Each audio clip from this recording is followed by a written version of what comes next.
చారిత్రాత్మకమైనటువంటి నిర్ణయాలు మన కూటమి ప్రభుత్వం తీసుకున్న సందర్భంగా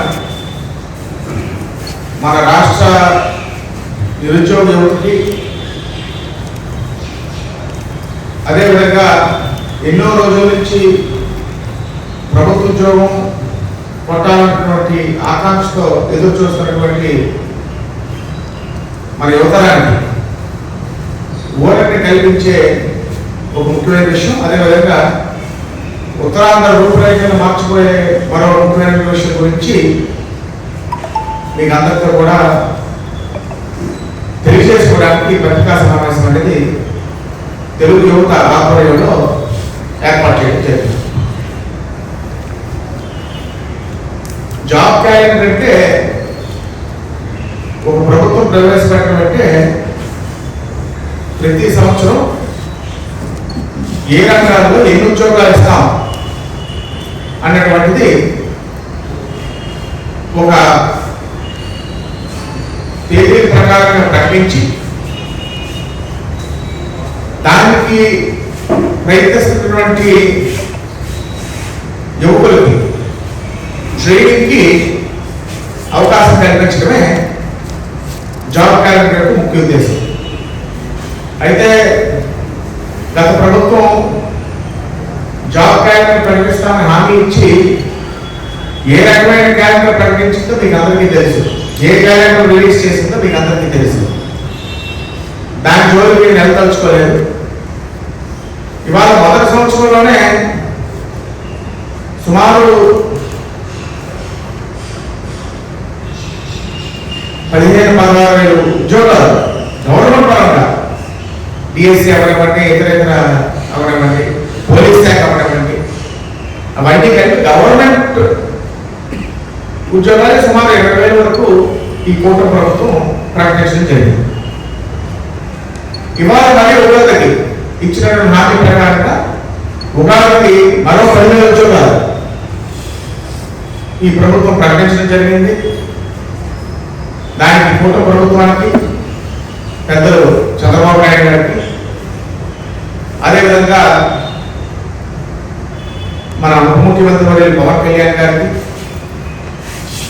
ఈ ఆర్థిక సంక్షోభంలో కూడా మన ప్రభుత్వాన్ని, మన రాష్ట్రాన్ని అనునిత్యం ఆదుకుంటున్నటువంటి మన ప్రధానమంత్రి గారు నరేంద్ర మోడీ గారికి, ప్రత్యేకించి మన యువ సారథి, మన యువ నాయకులు నారా లోకేష్ గారు, ఎందుకంటే అవాళ డిఎస్సీ అవ్వనివ్వండి, ఇవాళ జాబ్ క్యాలెండర్ అవ్వనివ్వండి, నారా లోకేష్ గారి యొక్క పాత్ర మరువలేనిది.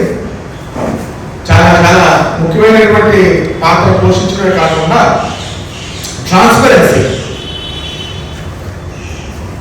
అయింది చెప్తున్నారు, చెప్పింది చేస్తున్నారు. సింపుల్, ఏదో గాడిలో నాయలు కట్టి ప్రజలు మభ్యపెట్టి ప్రజలు మోసం చేసే పరిస్థితి ఈ రాష్ట్ర ప్రజలు కూడా కోరుకున్నది అదే. ఏదైతే 20 లక్షల ఉద్యోగాలు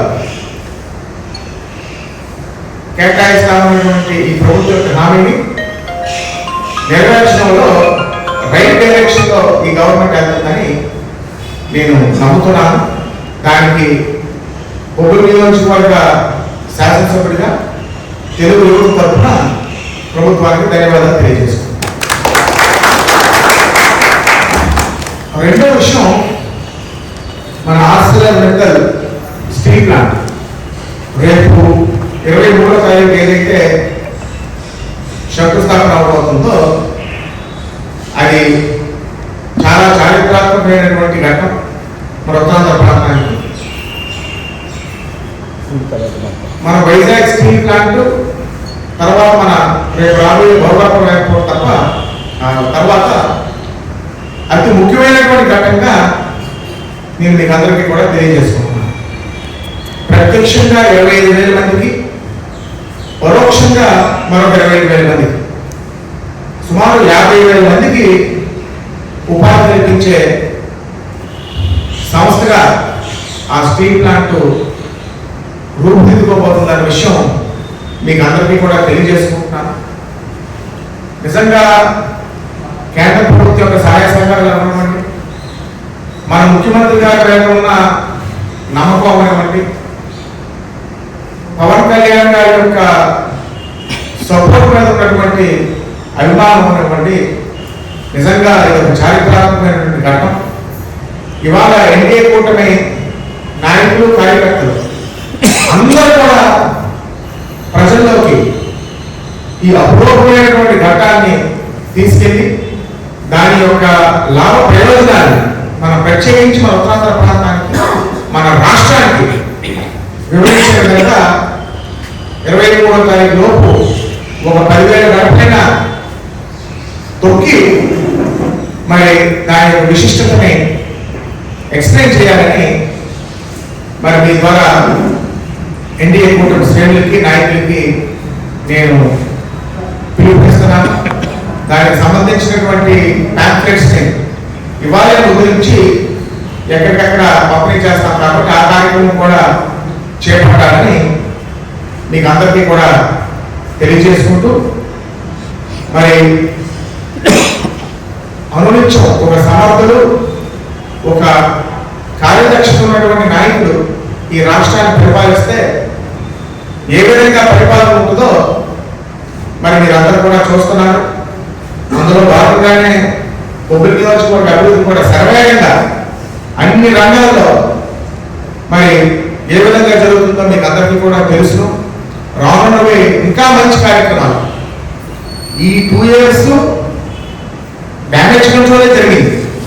గత 5 సంవత్సరాలుగా ఈ నియోజకవర్గం అన్ని రంగాల్లో ఎలా వెనుకబడిపోయిందో ఆ వెనుకబాటుతనాన్ని పూడ్చాం.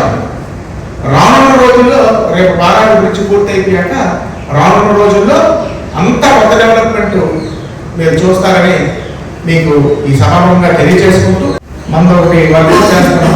అది కానీ ఇంకే స్టేజ్లో ఉంది, పైన చెప్తారు. అది 2,500 నుంచి 3,000 మంది మన నియోజకవర్గంలో ఉన్నారు. చూద్దాం. అది కొంచెం ల్యాండ్ మన దగ్గర అవైలబిలిటీ తక్కువ ఉంది, అది రిక్వైర్మెంట్ ఎక్కువ ఉంది. మాట్లాడుతున్నాం ఫ్యూచర్ చూసి చెప్తాం.